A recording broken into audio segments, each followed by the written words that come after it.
The opulent days of the streaming wars are over. That's right, let me say it again, in a somewhat different way. Streaming services have to stop spending money like a drunken sailor. They're out of Daddy Warbucks money? Well, however you want to say it, the investors have had quite enough. So what happens now? Well, let's take a look. Here we go.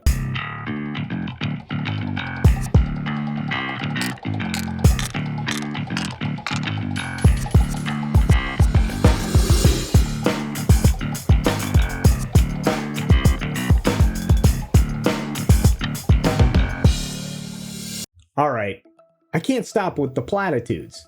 The days of wine and roses are over. The honeymoon is over. I could keep going, but I think you probably get the point at this point anyway. The belt tightening at the world's media companies is about to get cinched, well, even tighter than it's ever been. To be fair, this has always been the problem here. Throwing money at a problem that really wasn't the solution to the problem. And I think that investors, now that they're finally paying attention to this, well, there's going to have to be some changes finally. In fact, as this VIP article has here within it, it kind of describes that they're not going to be rewarding the subscriber growth metric anymore. Finally. Which, well, that's something I've been talking about for a very long time as a very poor measure for how to, figure out whether or not your streaming service was in a good position or not. And honestly, what's funnier here, at least in this article, is an admission that these media companies just kind of don't have any idea what a new model would look like. They're kind of in search of a new model. Maybe they have an idea, a crumb, which we'll get to at the end, but they just know that they can't spend money anymore, at least not in an accelerated rate like they have before. They still have to spend some money on content development, but it's going to be with like slightly smaller growth spurts. Probably the best way to put it. So content spend for streaming has grown at an alarming rate. In just 2.5 years time, 2.5 years time, 3 years time, depending upon how you want to look at it. At least from 2019 to 2021, it went from $2.7 billion in 2019 to $15.6 billion in 2021. That's a big jump in 2 years. It's like almost 80%. What's even more insane is you get to add another $7 billion on top of that number this year. So that's going to bring 2022 to a total of $24 billion. That's nuts. It's insane. And honestly, it's undeniable that viewing patterns have changed, not here only in this country, but around the globe. I mean, let's just be honest about it when it comes to streaming things. But the viewing patterns have shifted. The spending isn't aligned with that. It's like an overreaction. And the direct-to-consumer space itself is huge. I mean, it's massive. It also has massive potential. Of course, to many, it now looks more and more like, streaming looks more and more like linear cable. Kind of weird to say, but it's kind of true. And yet, unlike linear cable, at least from the model perspective, the streaming space demands another layer of content for some reason. We'll get to that at the end as well. This is where I think that they missed the point. And again, it's not something we're going to focus on this video, is that you got your original content from linear. So when you look at the numbers here, and that's what I like to do, I like to look at numbers, and of course the chart that we're going to have here from Wells Fargo and VIP, we see that the linear spending has remained fairly flat if you remove the sports rights packages from it all. And outside of a small set of increases for those sports rights, you've seen a decline in overall spending. And the future spending for the linear side is expected to, we fall even more in the future. Though if I were to have my way, that wouldn't necessarily be the case. It would probably level off and maybe increase slightly year to year. But what's interesting is that streaming is not only picking up steam as far as the spending goes, but it may actually draw even or pass linear total spending by 2026, which actually would include the sports packages, which is insane. But here's another trend. Even though the overspending will rise at a slower rate for the direct-to-consumer content, the volume of original content will decrease. This indicates that they may be changing their focus and have started shifting from quantity to quality. At least you could hope that.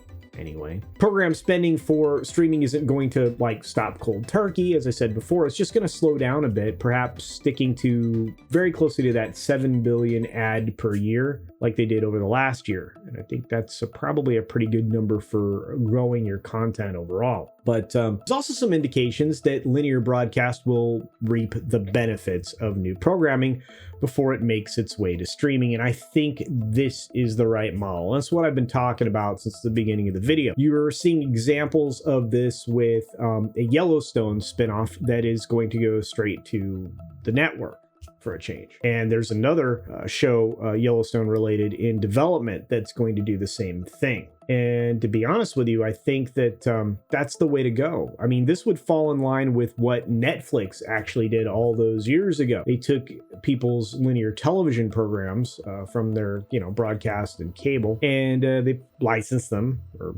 for their streaming service. What's to say that as a linear network, you can't produce content for that and then move it over to your streaming service when you're done? Kind of makes the most sense. Kind of how cable works, syndication, all that other stuff that's tried and true. I guess it seems like everything old may be new again real soon, at least when it comes to the future content model cycles. Probably the only way it's going to make sense. I wonder who's been talking about that for a while. But hey, what do you think? Do you think streamers are shifting these strategies out of necessity, or do you think that they see the light? I think it's a combination of both. That and investors are kind of irritated, but we'll keep going.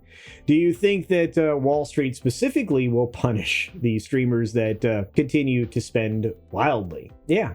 I think they're gonna. I think you're already gonna see that with Disney. I think the recent price bump there probably had a little bit to do with the return of a CEO that they think is the savior. It's a shame they're about to figure out that that's probably not the case. And I guess finally, for the last question, do you think that we will get back to the TV first release model that moves recent content to streaming? I think that makes a lot of sense. It also is going to help stretch a buck in all three areas. I don't know why you wouldn't do that. I mean, Netflix is moving back into a theatrical model. They just tested that. Be something to it. But what do you think? Feel free to leave those comments down below, and kind of looking forward to that. I'm not sure. I feel like money-wise, makes more sense for the streaming services to revert back to the linear television broadcast model. I don't know. But again, we can have a conversation about that down below. And of course, support independent creators out there, because they absolutely need your support. It's the only way that they can grow. And it's the only way they can bring stories like what I just did to you, or at least some thoughts around some stories that were out there in various places. I like the idea that we could end up with a whole lot of voices all supported by, well, us. So be sure to like, subscribe, share content, comment. Those are really important. And if you want to not miss anything, be sure to hit the bell up there in the corner, because that actually turns on all notifications, and it's important if you want to not miss a live stream or something that you would consider valuable that you didn't get because you didn't have the notifications on. And with that, be sure to take care of yourself, take care of others, wash your hands, of course, because it's good hygiene. And until next time, bye.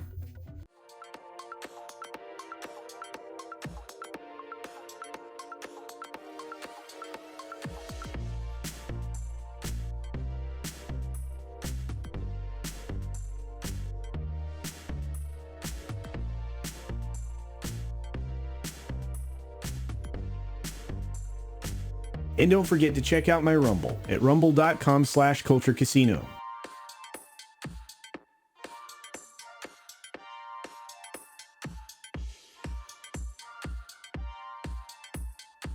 Thanks for visiting today.